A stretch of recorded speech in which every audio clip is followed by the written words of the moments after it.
Dice así la escritura: yo les he dado tu palabra y el mundo los aborreció, porque no son del mundo, como tampoco yo soy del mundo. ¿Qué dice? No ruego que los quites del mundo, sino que los guardes del mal. Siga. No son del mundo, como tampoco yo soy del mundo. Santifícalos en tu verdad. Ayúdeme a leer duro esa frase. Tu palabra es verdad. Como tú me enviaste al mundo, así yo los he enviado al mundo. Creo que vivimos en una sociedad en la que todo el mundo tiene un pedazo de la verdad y al final nadie tiene la verdad. Si nos vamos a analizar un poquito de lo que sucedió nomás en pandemia, apenas nos encerraron, alguien dijo por ahí que eso era un virus que se habían inventado en un laboratorio. Se escuchó el discurso y todos dijimos, oiga, sí, tiene mucha razón. Luego apareció otro que dijo, no, es que eso fueron por allá unos señores asiáticos que se comieron no sé qué y por eso se expandió el virus y todo el mundo dijo, oiga, es verdad. Luego de eso aparecieron unos personajes que dijeron que no, que es que eso era el diablo, que quería matar un poco de gente y todo el mundo dijo, ¿verdad? Lo que le quiero decir con esto en esta hora es que nosotros vivimos en una sociedad que tergiversa todas las cosas. Todo el mundo tiene un pedacito de la verdad y al final nadie tiene la verdad. Nadie logra ponerse de acuerdo en nada. Nomás en épocas electorales usted escucha el discurso de unos señores que están por allá a un lado. Usted escucha el discurso y dice, es verdad, tiene mucha razón, esa es la salida, dicen algunos. Y luego sale el señor que da el discurso desde el otro extremo. Da el discurso y todo el mundo dice, pero ese también tiene mucha razón. Y al final, nadie define nada. La razón de todo eso es bíblica, ¿sí sabía usted? Cuando usted va a la primera carta a los Corintios, el capítulo 1 del verso 18 en adelante, la escritura dice que la palabra de la cruz, esta de la que le vamos a hablar en estos días, es una locura a los que se pierden, pero a los que se salvan, esto es a nosotros, es poder de Dios. Y eso es una realidad para nosotros, ¿verdad? Así para algunos esto sea una pérdida de tiempo, para nosotros es el mejor momento del día. Eso es lo máximo. Así para algunos digan, ustedes para qué invierten en esa juventud, en esa niñez. Para nosotros es lo mejor que podemos hacer con lo que llega a este lugar. Si seguimos leyendo, aparece algo que me llamó poderosísimamente la atención. El siguiente verso dice, pues está escrito, destruiré la sabiduría de los sabios y desecharé el entendimiento de los entendidos. Hace unas preguntas. ¿Dónde está el sabio? ¿Dónde está el escriba? ¿Dónde está el disputador de este siglo? Y viene una pregunta que me ha impactado. ¿No ha enloquecido Dios la sabiduría del mundo? He ahí la razón por la cual nadie logra ponerse de acuerdo con nada. Y los saberes se la pasan peleando entre ellos.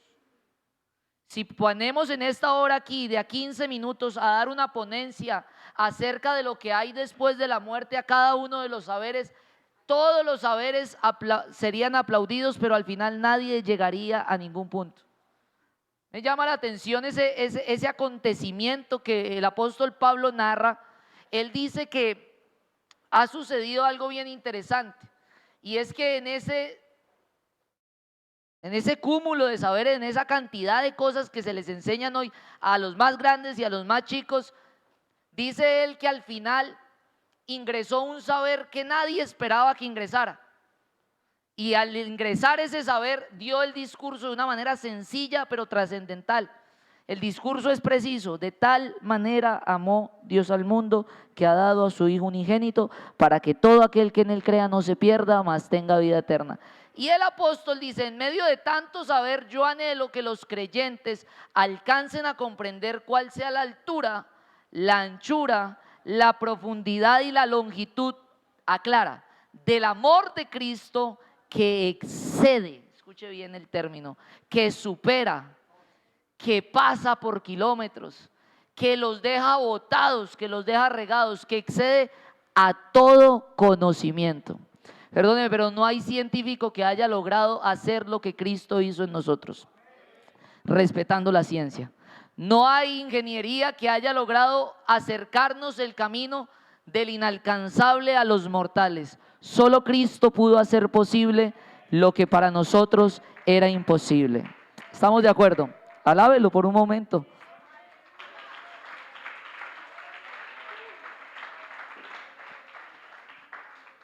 Es decir, en medio de un mundo colapsado de información, en donde a nuestros niños los están bombardeando de falsedades que parecen verdad. Hoy lo hablábamos con los adolescentes, que lo más parecido a lo verdadero es lo falso. A todos los que estamos aquí, uso la terminología popular nuestra, colombiana, nos han metido un billete. Y usted dijo, pero yo pensé que era bueno, yo creí, yo lo analicé, pero me metieron el billete falso. Hay información que suena linda, hay mentiras que pueden sonar hermosas, pero eso no quiere decir que dejen de ser ¿qué? Mentira. El problema de nosotros es lo que le sucedió al pastor y al culebrero en un parque. No sé si usted se acuerde del acontecimiento. En una esquina del parque estaba el culebrero y en la otra esquina del parque estaba un pastor. Y entonces el pastor predicaba y nadie lo escuchaba. Él se llenó de motivos y se fue para la otra esquina del parque y empezó a gritarle al culebrero: ¿cómo es posible que usted diciéndole mentiras a la gente, todo el mundo lo quiera escuchar?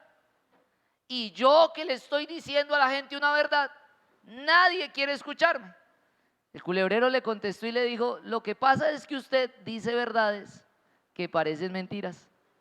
Yo digo mentiras que parecen verdades. ¿Qué quiere decir con eso, pastor? Lo que quiero decir es que hay gente entre nosotros que por alguna razón no ha logrado convencerse, no tiene claridad, no tiene convicción, y lo que expresan de sus labios es más una teoría que una realidad en nuestra vida. Hermanos, nosotros necesitamos volver a convencernos de que lo que predicamos, lo que decimos, lo que creemos es irrefutable, es innegociable y eso no tiene punto de comparación. Así la gente de allá afuera hable más bonito que nosotros. La gran verdad es que nosotros hemos conocido algo que no se compara con nada ni con nadie en este mundo. Aleluya.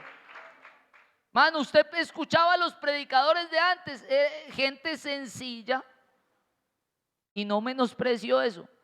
Gente que no venía aquí con tanto tecnicismo, no. Ellos no venían a hablar de otros idiomas, ellos hablaban lo que habían creído. Y nosotros arrancamos así. Nuestra capacidad de asombro estaba ahí a flor de piel. A nosotros nos enseñaron un versículo bíblico y yo lo he dicho, se lo queríamos contar a todo el mundo. Un versículo, no sabíamos.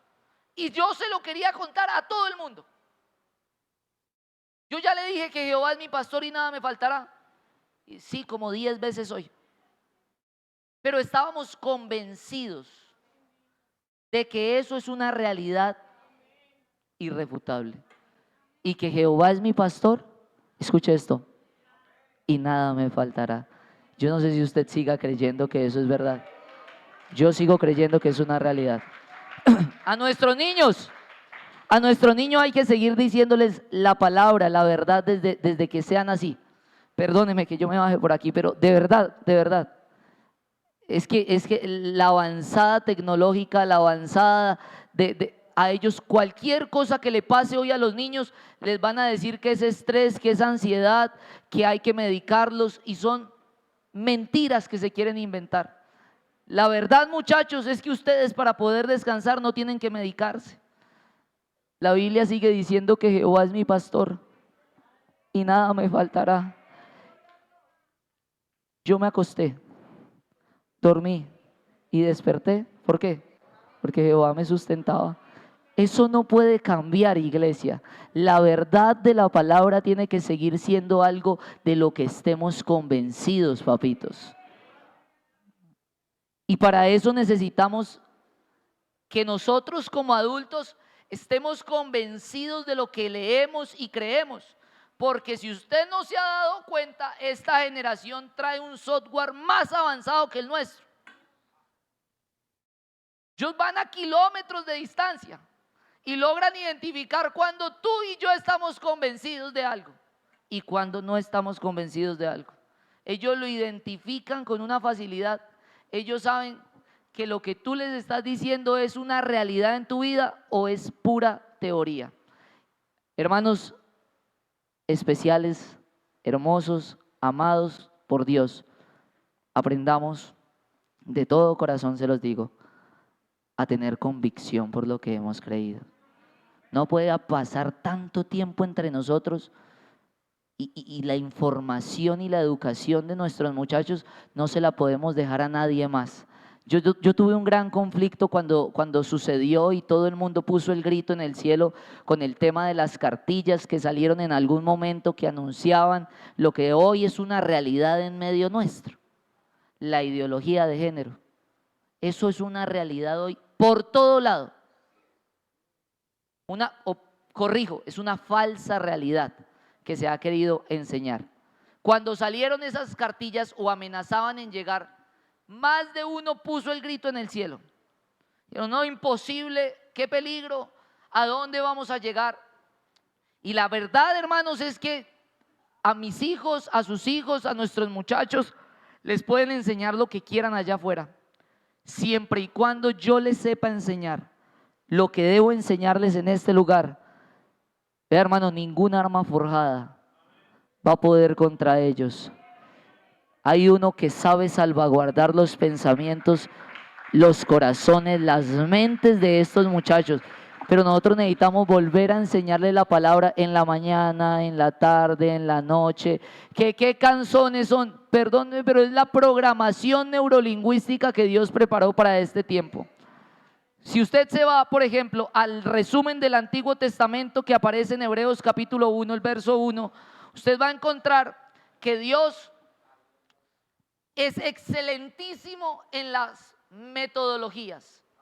Dios no se ha casado con un solo mecanismo. Dios usa el mecanismo que tenga a la mano para enseñarle al ser humano. Escucha el texto. Dios, habiendo hablado muchas veces y de muchas maneras. Qué bueno que esta es una iglesia que entiende eso, ¿cierto? Que Dios puede usar a un niño, a un anciano, a un joven. Puede hablarnos por medio de una obra de teatro, puede hablarnos por medio, perdóneme que yo se lo diga así, de un mal ejemplo de alguien afuera, puede hablarnos por medio de cantidad de cosas. Todo el tiempo Dios ha tenido la intención de comunicarse con el hombre de una manera directa y perfecta, y para que no queden dudas nos dejó un libro bien organizadito para que nosotros estemos claros en lo que Él quiere decirnos. Yo no le puedo dejar la educación de mis hijos, de los muchachos de la iglesia, a mi imaginación. Porque los muchachos llegan y le preguntan algo al papá y el papá dice, uy, no sé, déjeme le preguntamos al pastor. Y que su hijo, que los muchachos que están aquí, encuentren vacíos en su creencia. Y el único, perdónenme que yo cite esto, que pueda resolver esa duda sea el pastor, nos deja entonces a nosotros una problemática, porque no estamos de verdad ni siquiera como mínimo básico fundamentados en lo que nosotros creemos. Yo no le estoy exigiendo demasiado, qué predicador tan cansón, pero yo creo que lo mínimo que nosotros debemos saber es la redención. Eso debería ser primaria para los cristianos. Básico, la resurrección. No es que la razón de ser del cristianismo es la resurrección. Básico, la justificación. Ahí en ese tipo de verdades nosotros necesitamos fundamentarnos, hermanos. Y que usted pueda sentar a su hijo y decirle, espera, te explico. Yo tengo cómo explicarte.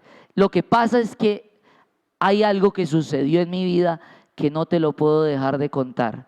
Es imposible dejar de decir lo que nosotros hemos visto y hemos oído. Eso es algo que lo llevamos metido dentro de nuestro corazón. ¿Cuántos decimos amén? Hermanos, ¿qué tal si empezamos entonces a explorar en lo que tiene que ver con la multiforme gracia de Dios?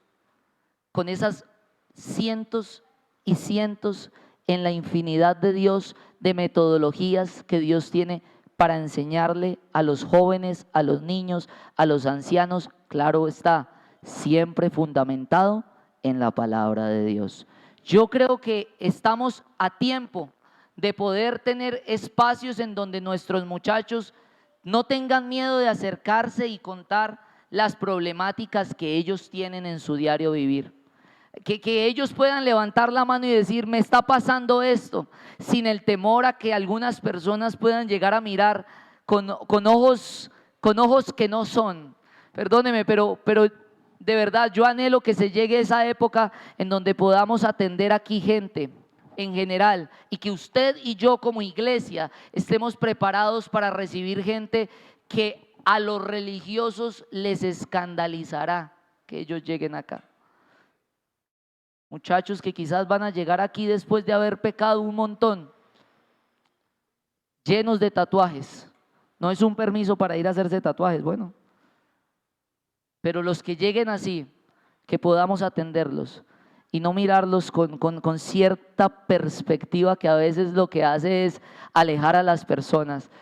Sí, yo le digo esto con cariño, mi hermano, porque hace unos días atendí a una muchacha y ella me decía, pastor, por alguna circunstancia de la vida, un espíritu de error tomó mi vida. El Señor me hizo libre en un culto, los hermanos oraron por mí, yo fui libre, pero al salir del culto o al irme por entre los pasillos, yo escuchaba que la gente a mis espaldas decía, ahí va la endemoniada. Dios ya la había hecho libre hace rato.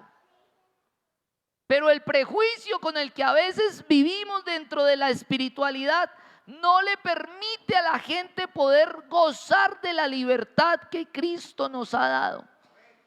Ese prejuicio de señalamiento en donde creemos que esa persona que en algún momento llegó a ser una piedra de tropiezo, un problema X o Y, jamás podrá salir de allí. Cuando Dios tiene la intención verdadera de llamar las cosas que no son como si fuesen.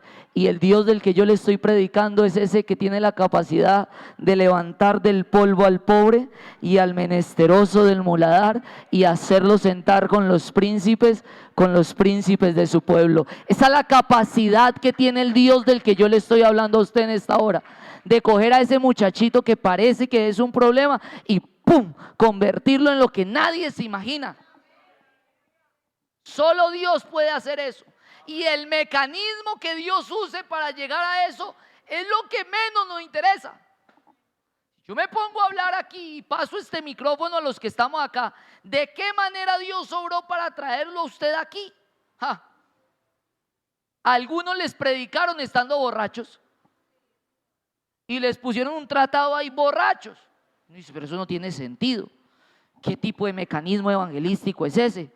¿Cómo es posible que alguien borracho vaya a poder? El tipo se despertó de la borrachera, leyó el tratado, sintió algo en su corazón, las cadenas que le ataban se le rompieron, fue libre, llegó a la iglesia y ahí mismo estaba arrodillado entregándole su vida a Dios. Hemos tenido gente que entra acá al culto y están durante todo el culto dormidos. El pastor arranca a predicar y se da cuenta que está dormido. Y al final del culto lo tenemos entregándole su vida a Dios. Solo alguien como Él tiene la capacidad de hacer lo que quiera, cuando quiera y con quien quiera. En mi caso personal, el día que Dios trató conmigo, yo no hubiera invertido ni 50 pesos en mí. Créame. Y una clase de escuela dominical se me recordó ese día que yo estaba en medio de una loquera intentando acabar con mi vida. Se me pasó la clase de escuela dominical que me habían hecho o me habían dado como 10 o 12 años atrás. Y alguien dirá, pero eso no tiene sentido. No, hermano, si nosotros nos ponemos a buscarle sentido a lo que Dios hace, aquí se nos acaba el tiempo. ¿Quién ha comprendido la mente de Dios? ¿Quién puede llegar a estar al menos un poco cerca a la grandeza de su inmensidad? Y mientras uno cree que hay gente que es caso perdido y nadie quiere invertirles, hay uno que entregó su propia vida en aquel madero para rescatar todo lo que ese ser era. Es tiempo entonces, hermanos, de escudriñar las Escrituras, ¿no les parece? De poder retornar a la palabra, de ver la Biblia no como un libro que solo cargan los ancianos o los pastores. Este es un libro, perdóneme, tan exquisito. Yo voy a usar términos muy coloquiales. Permítame sentirme como en mi casa. Yo quiero que usted entienda que esta palabra es deliciosa. Es más dulce que la miel a mi boca. Ella tiene la solución para cualquier problemática del ser humano. Yo creo que es que estamos llenos de supersticiones muchas veces. Un día yo estaba predicando en una iglesia, dejé mi Biblia así y se me acercó un hermano y puso la Biblia de él encima de la mía. Y me suelta la frase y me dice, para que se le pegue algo a la mía. Yo me volteé a mirarlo y sentí de verdad un celo. Y le dije, vea hermano, ninguna escritura es de interpretación privada. Muchachos, lo que les quiero decir es que esto poquito que hemos podido entender hoy también está abierto para ustedes.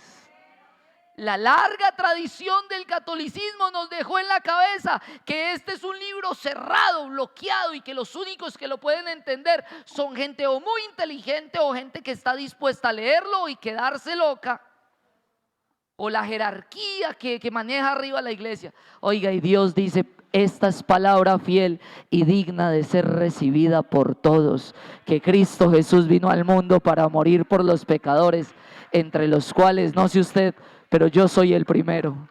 Necesitamos escudriñarla, desearla, muchachos, masticarla, si me permiten usar el término, rumearla, comer de ella. Yo agradezco a Dios por los estudios que nos ha permitido tener. Le agradezco a Dios por los estudios que tú vayas a tener. Pero de verdad no le veo sentido, muchachos, a que nosotros lleguemos a tener un título colgado en la pared si no es para ponérselo a los pies del Señor. Yo no le encuentro ningún tipo de sentido. Lo mejor que hemos podido aprender es en la escuela del Espíritu Santo. Yo le voy a contar una verdad, porque para permanecer en la verdad yo quiero llegar a este punto, el punto en donde yo me encuentro frente a este libro, no siendo un sabiondo, no sabiéndomelas todas, el punto en el que yo me encuentro frente a ese libro, no siendo muy pilo del todo. Quien les habla hoy se graduó, hagan cuentas, se graduó validando. Se tiró séptimo y décimo, como para que ustedes vayan haciendo cuentas lo superdotado que era el pastor. Inteligente, no del todo. A mi mamá le habían dicho que yo tenía un déficit de atención dispersa. En otras palabras, hipercansón. Yo no me quedaba quieto un solo segundo. No. La concentración mía eran 5 minutos y me iba. El mayor castigo de mi mamá era dejarme quieto en una silla, porque a mí me daban un correazo y era como si yo saliera corriendo. Me impulsaban, hermano. Pero cuando nos encontramos con este libro y nos encerramos y le dimos la oportunidad, escúcheme bien, de que lo que este libro dice iba a marcar una pauta dentro de nuestras vidas, nada volvió a ser igual, muchachos. Iglesia, nada volvió a ser igual. La palabra del Señor empezó milagrosamente a meter información dentro del cerebro que jamás había existido. Ustedes se han puesto a analizar los milagros que hizo Jesús. ¿Qué les parece ese milagro que hizo Jesús con un señor que llevaba 38 años tirado ahí? Ustedes saben qué pasa en pandemia. Yo tuve un compañero del ministerio, por el COVID, no pudo caminar 2 meses y le tocó volver a aprender a caminar como un niño chiquito. 2 meses sin caminar. El papá de mi mejor amigo falleció hace un tiempo en un accidente. Él se despertó después de un tiempo del coma y llevaba 6 meses. Su hijo ya lo habían enterrado. Le tocó empezar a vivir un proceso, 6 meses sin caminar, y le tocó volver a aprender a caminar. Él daba un paso y las piernas no le daban. Ahora imagínense a alguien que lleva 38 años sin caminar, totalmente seco, sin ningún tipo de movilidad. Y nosotros leemos el texto que Jesús le dijo: ¿quieres ser sano? Toma tu lecho, levántate y anda. Y nos decimos: uy, genial. Ustedes saben la información que Dios tuvo que meterle en la cabeza a ese personaje para que cuando le dijera a la pierna que se moviera, ¡pum!, le respondiera. Él no tenía la información dentro de sí para poder movilizarse. El paralítico que estaba en el templo de la Hermosa no sabía, era cojo de nacimiento y entró saltando. No hubo proceso ni siquiera de que voy a dar mis primeros pasos. Instantáneamente la información que Dios le había metido en la cabeza era completa. Y cuando le dijo a la cabeza, a las piernas: salte, él entró saltando al templo y glorificando al que vive por los siglos de los siglos. Oiga, eso es maravilloso, hermano. La gente que está hoy aquí conmigo, tenemos que contarle la verdad a esta generación, a esta que viene detrás. La verdad, muchachos, se las vamos a decir: no siempre hemos estado bien. Porque los papás le tienen un miedo a contarle a los hijos que un día estaban en un mundo que a Dios no le agradaba. Las expresiones que usa el apóstol Pablo, tales como: y esto erais algunos de vosotros en otro tiempo. Como no se les olvide de dónde lo sacó Dios. La expresión que usa el apóstol Pablo cuando dice: y entre los cuales todos nosotros vivimos en otro tiempo. Papás, hay algo que hay que contarle a estos muchachos: ¿de dónde nos sacó el Señor? Eso es imposible dejar de contárselos. Yo recuerdo, y me impactó profundamente, un día mi pastor, el hermano Carlos, me contó: a él lo iban a trasladar a una iglesia y los hijos le hicieron revolución, le hicieron sindicato y le dijeron: papá, otra vez empezar de cero, siempre lo mismo. Y él sacó, lo sentó en la sala, y cuando lo sentó en la sala se quitó los zapatos y les dijo: ¿ustedes quieren saber por qué yo voy a empezar de cero? Y se quitó los zapatos. Digo, cuando el Señor trató conmigo, yo era un inválido que no podía caminar. Cuando me casé con su mamá no podía usar zapatos porque mis pies estaban torcidos. Ahora tengo zapatos, ahora puedo caminar. ¿Ustedes quieren seguir sabiendo por qué voy a volver a comenzar? Que estos muchachos se enteren de lo que Dios ha hecho en nuestra vida. Es urgente, es necesario, es importantísimo no ocultarles la otra parte de la historia. Ellos te han visto orando, te han visto diciendo gloria a Dios, pero tú tienes que contarles también esos momentos en donde no hubo nada en casa. Cuéntales que el que puso la provisión en esa alacena no fue tu intelecto, fue la misericordia de Dios que siempre llega a tiempo. Esa otra parte de la historia. No solo la parte de la historia que como Elías haces descender fuego del cielo. Increíble. Cuéntale la otra parte de la historia. Que la siguiente escena es que él está asustadísimo en una cueva, pensando que solo ha quedado él y procuran matarlo. ¿Cómo más vamos a atender a muchachos que tienen miedo, sino contándoles que nosotros también lo hemos tenido? ¿Cómo más vamos a atender a una generación con dudas si no les exteriorizamos que nosotros también hemos tenido dudas? ¿Cómo más vamos a atender a una generación afuera maligna y perversa si no contamos que un día estábamos allá y hubo uno que metió su mano en el lodo cenagoso y nos sacó de lo más profundo que había? Eso es necesario, mi hermano. Por eso la verdad de esto es que el apóstol Pablo dice: yo soy el mayor pecador de todos. Yo no puedo ocultar esa verdad. Y yo he podido resumir la teología del apóstol Pablo en una cosa. Más allá de sus escritos, de su gran intelecto, la verdad es que el sermón de Pablo era siempre el mismo. Yo no sé si serviría para ser pastor en esta época, Pablo, pero su discurso era el mismo. Un día iba yo de camino hacia Damasco cuando de repente vino del cielo un resplandor, me tiró al piso y yo contesté: ¿quién eres, Señor? Y él me dijo: yo soy Jesús a quien tú persigues. Y otro día lo invitaron a predicar a otro lado y él dijo: les voy a contar, un día iba yo de camino hacia Damasco y de repente vino del cielo un resplandor, me tiró al piso, yo pregunté: ¿quién eres, Señor? Y él me dijo: yo soy Jesús a quien tú persigues. Eso es todo lo que Pablo está contando, lo que Jesús ha hecho en su vida. Y nosotros necesitamos, para permanecer en la verdad, escúcheme esto, ser verdaderos, ser transparentes.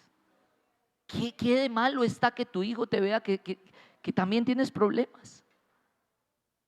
Llévatelo y cuando él te dice: mamá, ¿y usted por qué va tanto a orar a esa iglesia? Y usted lo va a coger y va a decir: aquí fue.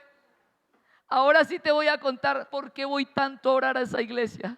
Es que un día yo estaba lejos, no encontraba paz en mi corazón, y cuando me enseñaron que con la comunicación en Dios las cosas cambiaban, yo no he cambiado de metodología. Lo único que tengo es conversar con el Dios Altísimo y Él atiende a la hora que yo pueda estar disponible para Él.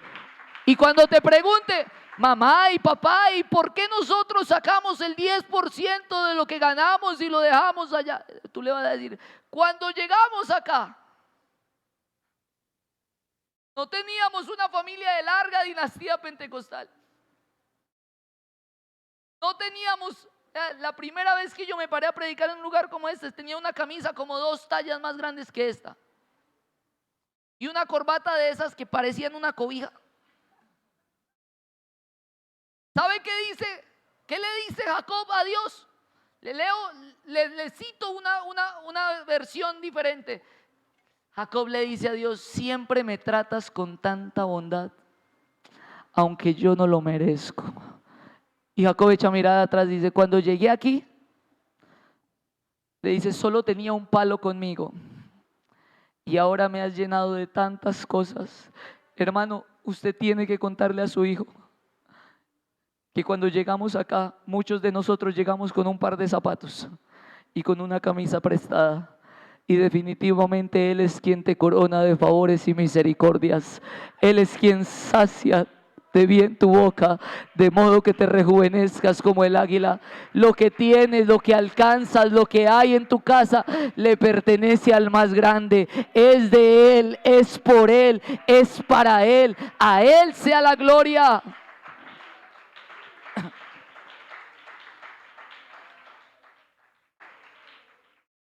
No entiendo por qué no podemos en esta hora, hermano, volver a ser, perdóneme que yo se lo diga así, transparentes, reales.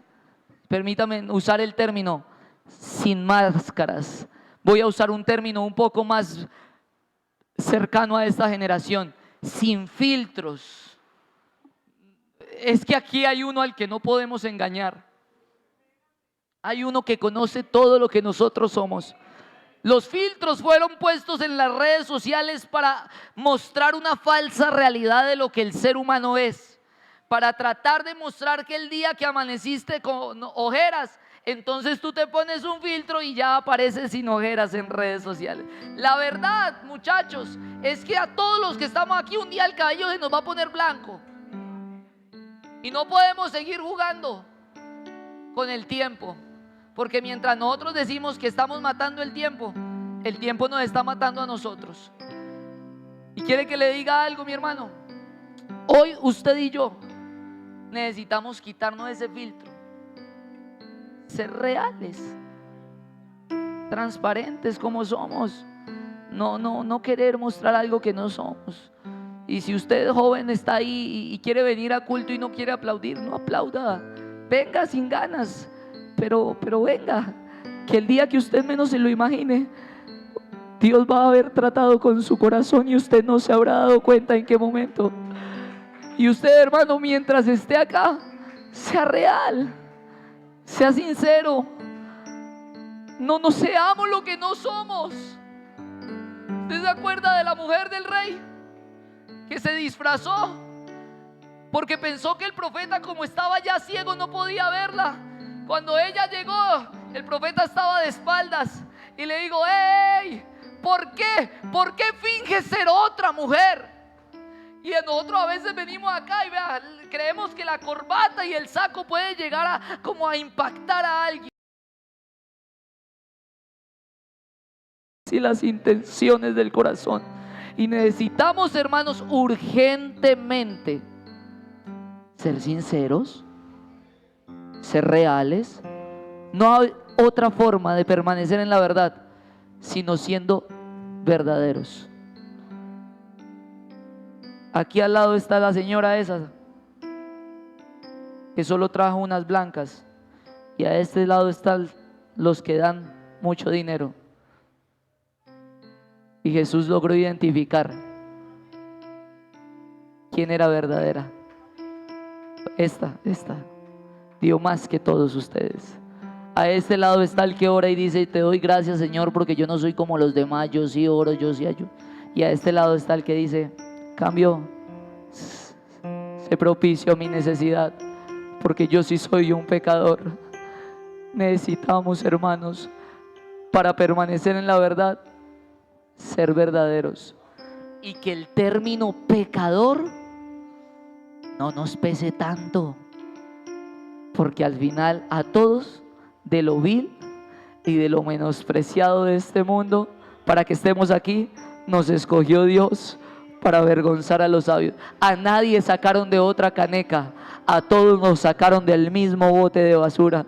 Y aceptar esa realidad y decir: yo soy un pecador, nos va a permitir entregarle a Dios lo que Él se merece. Yo no sé si tú recuerdas la escena de la mujer que mezcló lágrimas y polvo. Los pies de Jesús estaban totalmente empolvados y ella empezó a lavar los pies de Jesús con sus lágrimas y a enjugarlo y a secarlo con el cabello. Era una fiesta. Ustedes saben que esa mujer había ido, vea, titina, hermosa. Ella iba regia, pero cuando vio los pies de Jesús encontró algo más grande y empezó a lavar los pies de Jesús con sus lágrimas y a enjugarlos con el barrial que se hizo ese día ahí. El tratamiento capilar con barro que se hizo esa mujer fue increíble. Vea, hermano, a veces nosotros venimos acá a la iglesia también arregladitos, pero créame, yo creo que nosotros no podemos salir igual de arregladitos.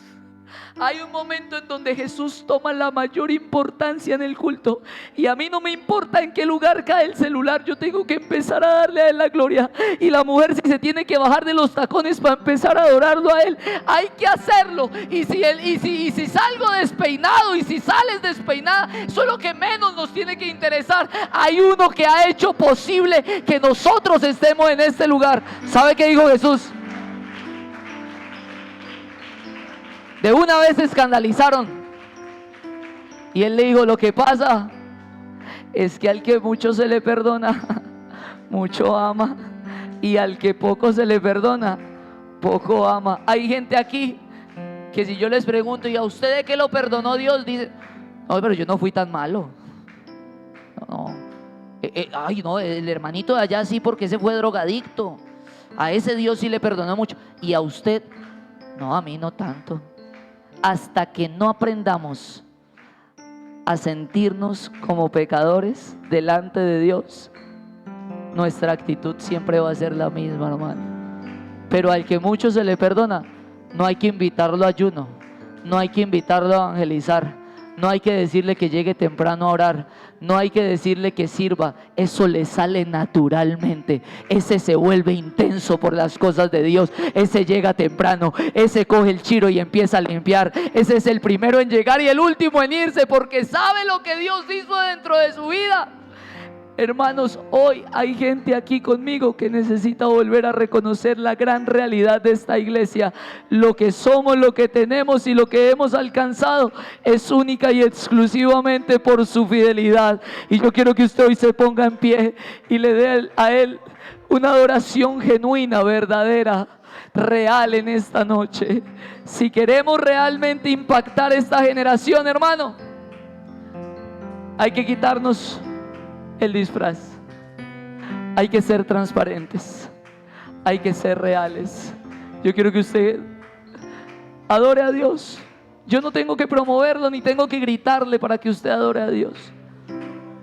El que sabe de dónde lo sacó Dios, eso le sale natural. Muchachos, aquí hay espacio para nosotros.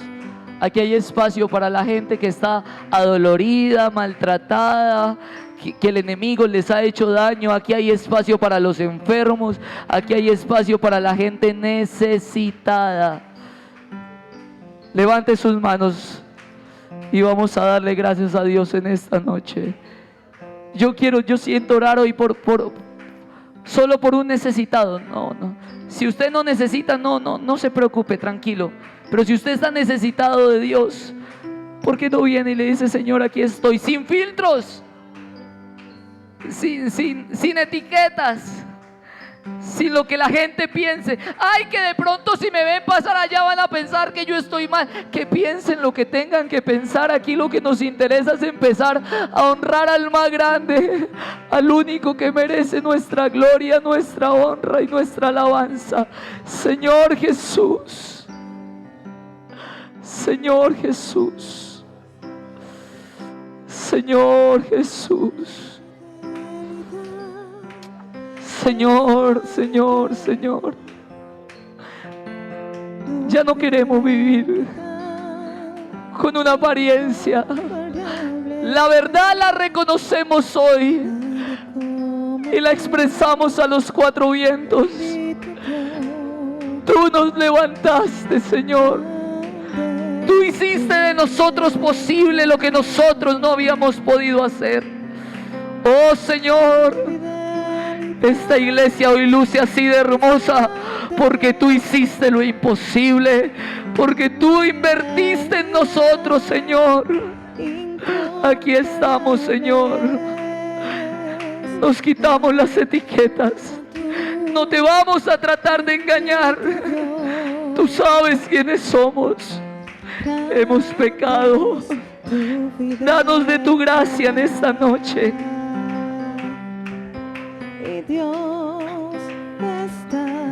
Danos de tu gracia, Señor. Danos de tu misericordia. Danos de tu bondad, Señor.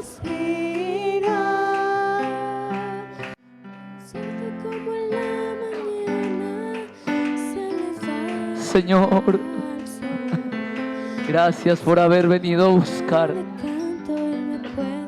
a los necesitados. Obra, Dios, obra en cada corazón.